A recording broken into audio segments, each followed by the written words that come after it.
Hi friends, it's Dyra. Welcome back to my channel. So today I'm going to show you how I did my client's color correction. She hadn't come into the salon for a while, and during the pandemic she got her highlights done by a friend. I usually do them for her, but since I was closed and she couldn't come to me, she wanted it done, so she had a friend do it. Now the highlights were done correctly, however they were too light for her, and it had gotten to the point where they needed to be redone again. And when she first came in, she just wanted her hair colored black. And this is why it's very important to do a thorough consultation with your clients, because you want to understand their state of mind when they ask for certain colors, and also you want to understand and know their lifestyle, so that you can explain if what they're asking for is the right option for them. Now, when I asked her, why she wanted the black, she said it was because she wanted the blonde pieces.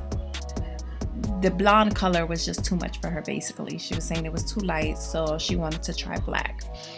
Okay, so here's the thing. Her natural hair color is like a level 5, like a ashy level 5. And she also has grays.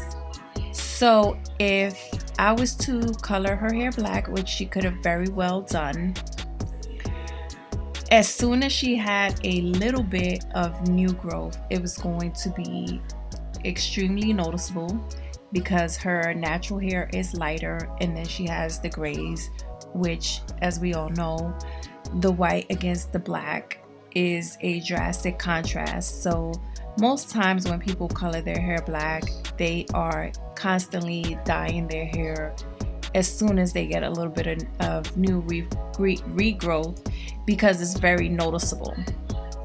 So I had to explain that to her, because like I said, I know her work schedule, I know her lifestyle, I know how much work she's willing to put into her hair, and I knew that it would not have been ideal.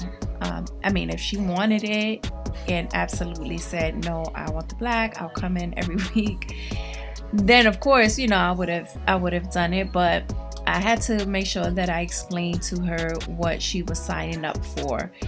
In her situation, jet black was high maintenance.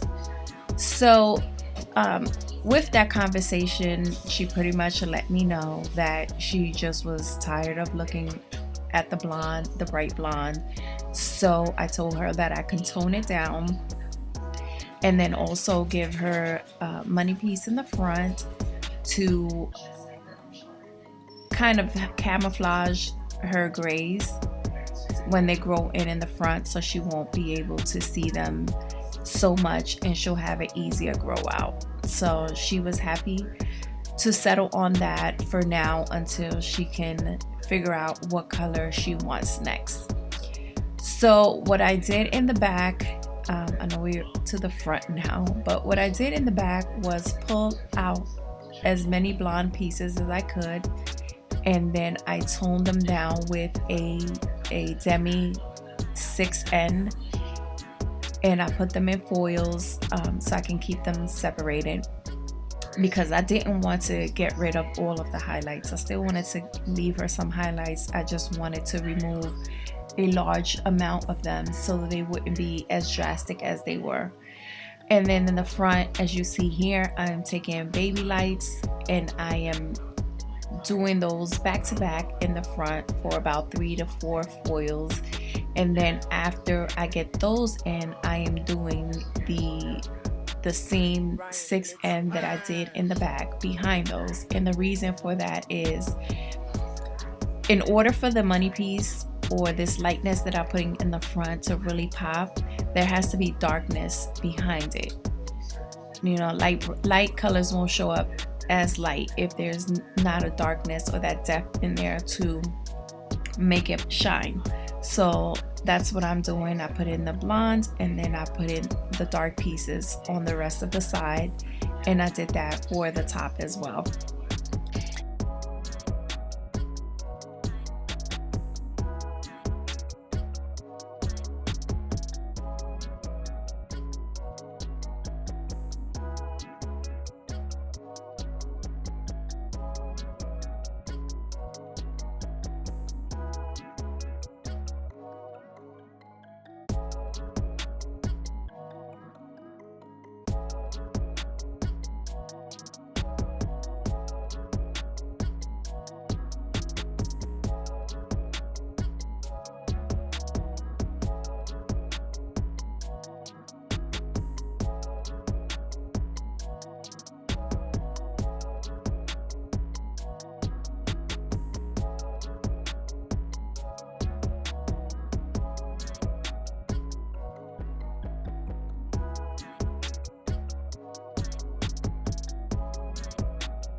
Ryan Little.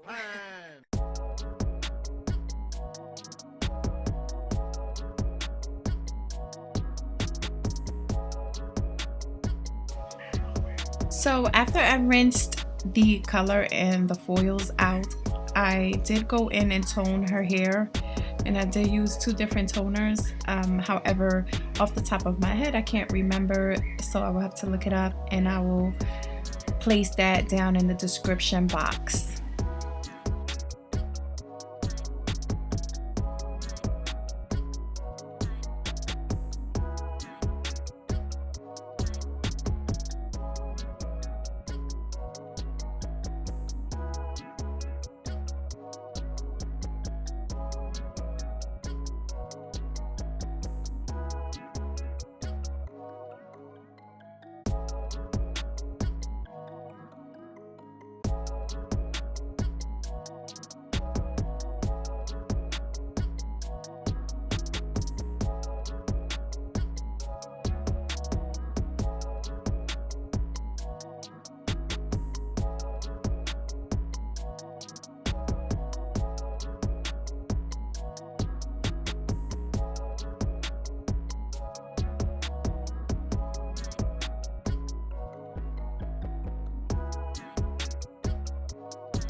So after I shampooed and conditioned her hair, I used my Love and Health serum, which protects against heat and it smooths the hair and it helps protect the hair against humidity.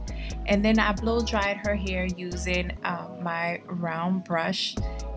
I believe it's an Olivia Garden round brush, and I do like using a round brush with curly hair because the bristles on it allow me to get a better grip on the hair for better tension, so I don't have to use so much heat to get the hair straight. And then I also use my twin turbo blow dryer. I believe this is a twin turbo 3900. I love it. The low heat setting on it. It's warm, but it gets the hair straight without needing to use a lot of heat.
So to flat iron her hair, I am using the FHI flat iron.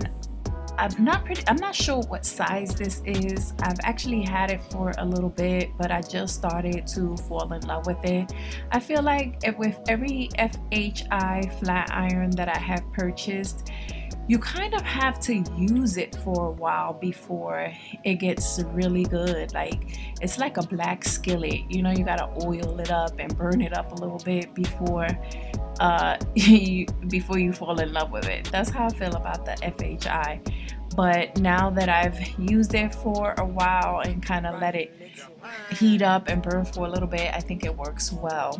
And I like to use it especially for my clients who I really want to make sure that I preserve their curl patterns, and you know, that I've done a lot of chemical services to their hair just to keep the integrity of their curls. Now, normally I wouldn't put people on blast like this, but do you guys notice how her head is bobbing? That's she's falling asleep on me, and that happens a lot.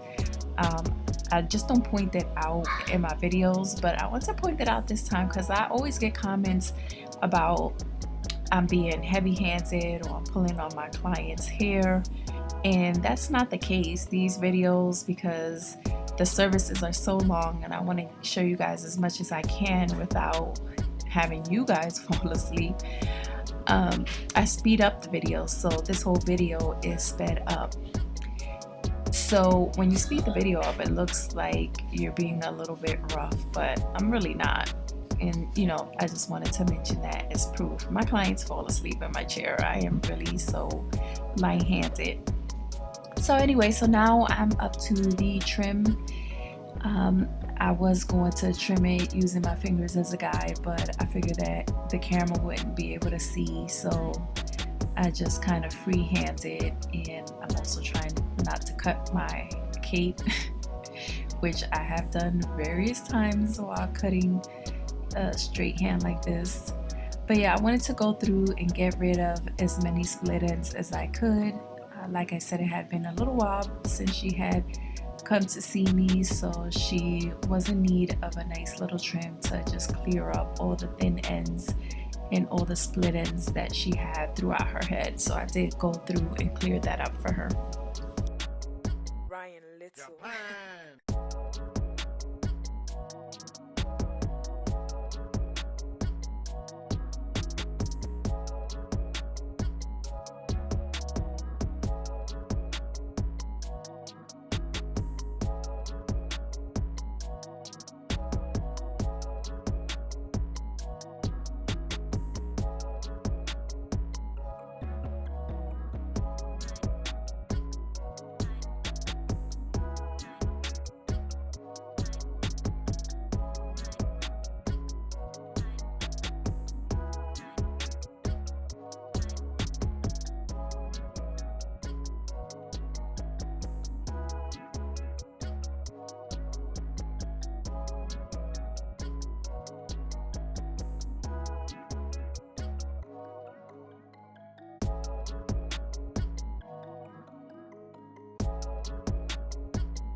Ryan Little.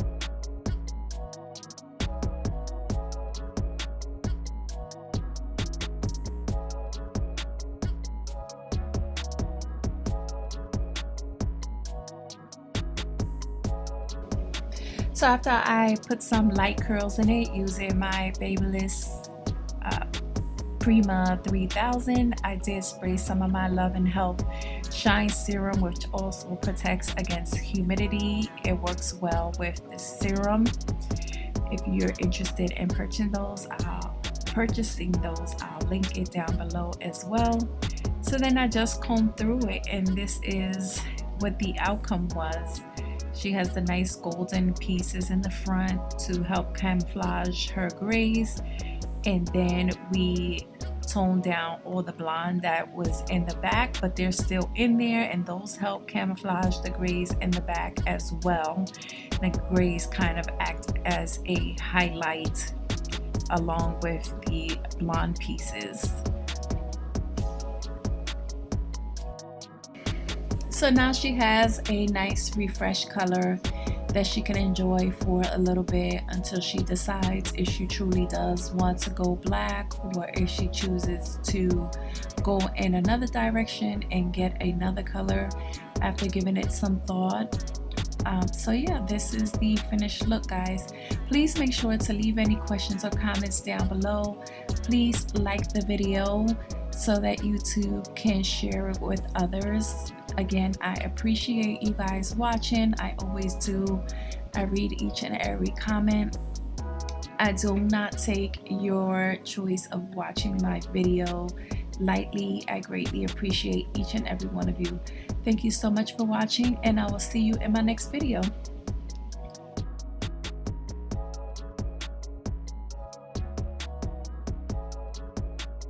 Ryan Little.